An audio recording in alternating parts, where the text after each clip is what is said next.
The City of New Westminster is working towards a long-range vision for the neighborhood around the 22nd Street SkyTrain station. This presentation provides an overview of the big moves and strategy highlights for a vision and encourages you to learn more and provide your feedback at Be Heard New West. The 22nd Street SkyTrain station is located on the unceded and unsurrendered lands of the Halkomelem-speaking peoples.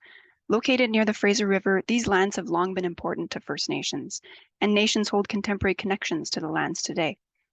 Following colonial and settler residential development of the area, the SkyTrain arrived in the 1980s, sparking the question of whether more transit-oriented development could or should occur in this area. The city's official community plan identified a study area around the station, shown here in the red dotted line.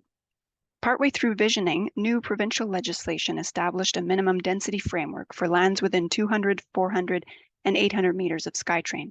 You can see the green, pink, and blue rings here. This new legislation informed the density and geographic scope of the vision. The impetus for creating a bold vision for this neighborhood came from Council's declaration of a climate emergency and the desire to put climate at the forefront of our thinking. That led us to the concept of running an ideas challenge, looking for proven and emerging ideas on climate-friendly neighborhood design. That ideas challenge, combined with the community consultation that preceded and informed it, became the framework for a vision.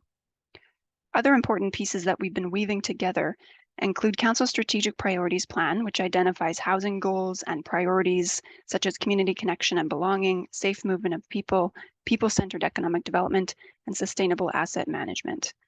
Another important thread here is input from First Nations. 4 nations expressed an interest and capacity to collaborate on this project, including Musqueam, Kwantlen, Tsleil-Waututh, and Squamish. The project team has looked to reflect the priorities brought forward by nations in the emerging vision. And as mentioned, new provincial housing legislation has also informed the vision.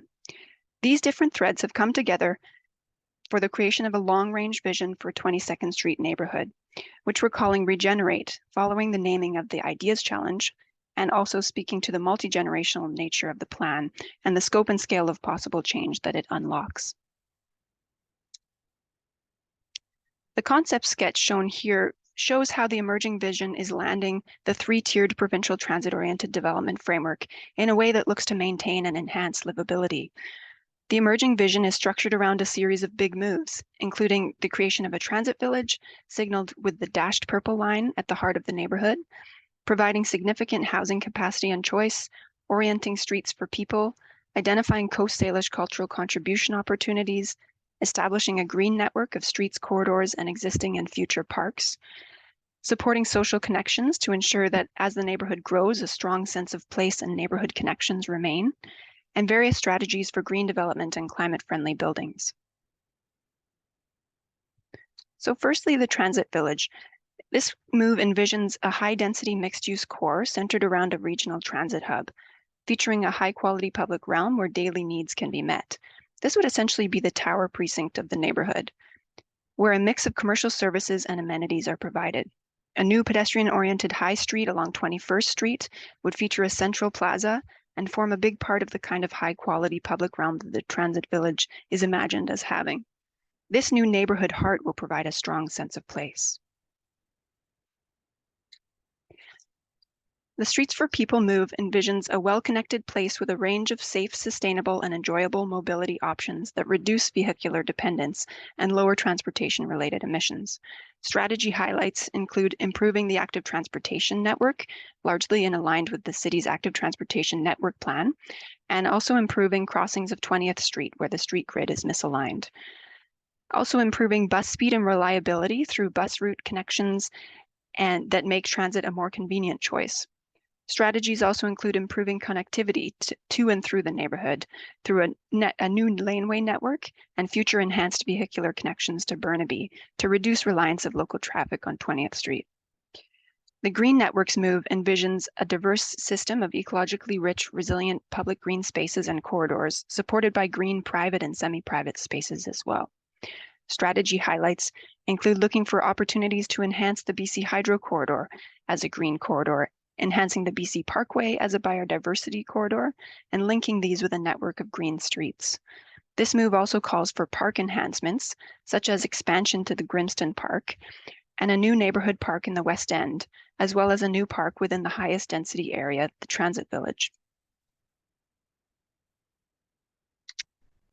The Coast Salish cultural contribution move calls for a community that celebrates the Coast Salish context of the lands and where opportunities for cultural revitalization and reconciliation are provided. Strategies in this move include building on First Nations priorities like providing indoor and outdoor space for ceremony, providing Indigenous-led housing, and incorporating ecological restoration, even as density increases. Supporting social connectivity is another big move, calling for a vibrant and inclusive community with a range of social spaces where diverse people can gather, connect, and support each other. Strategies here include taking an inclusive approach to the public realm design, creating vibrant and accessible public spaces where everyone can feel welcome and safe, designing housing to support social connections so that as we shift to higher density living, there are opportunities to connect with and support neighbors.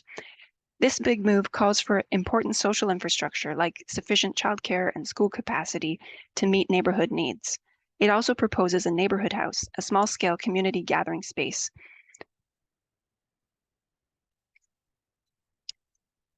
The climate-friendly buildings move calls for a low-carbon, low-emissions buildings powered by clean and renewable energy and designed to provide safety and comfort through extreme weather, support reduced energy consumption, and minimize waste.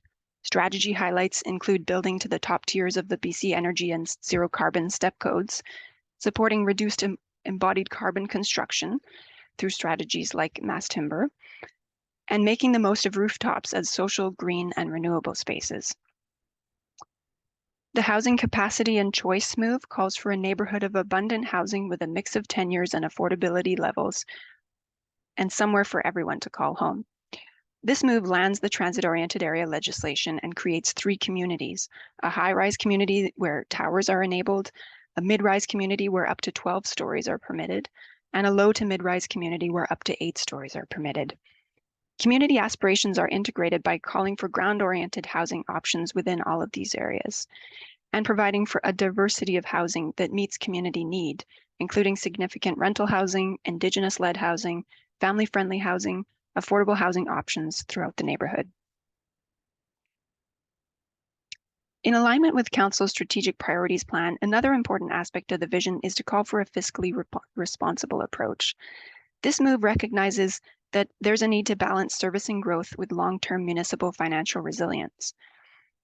The vision includes a number of infrastructure and amenity priorities like the neighborhood house and park expansions and important services like childcare. How we further prioritize, sequence, and fund these amenities will be determined as part of the citywide amenity and infrastructure planning that's happening this year and through the next year. We now want to hear from you about the proposed big moves and strategies for a long-range vision. You can read more about the project at the Be Heard New West site at www.beheardnewwest.ca/22nd Street. There you can fill out a survey on each move or join us for an in-person drop-in engagement event. Thank you very much.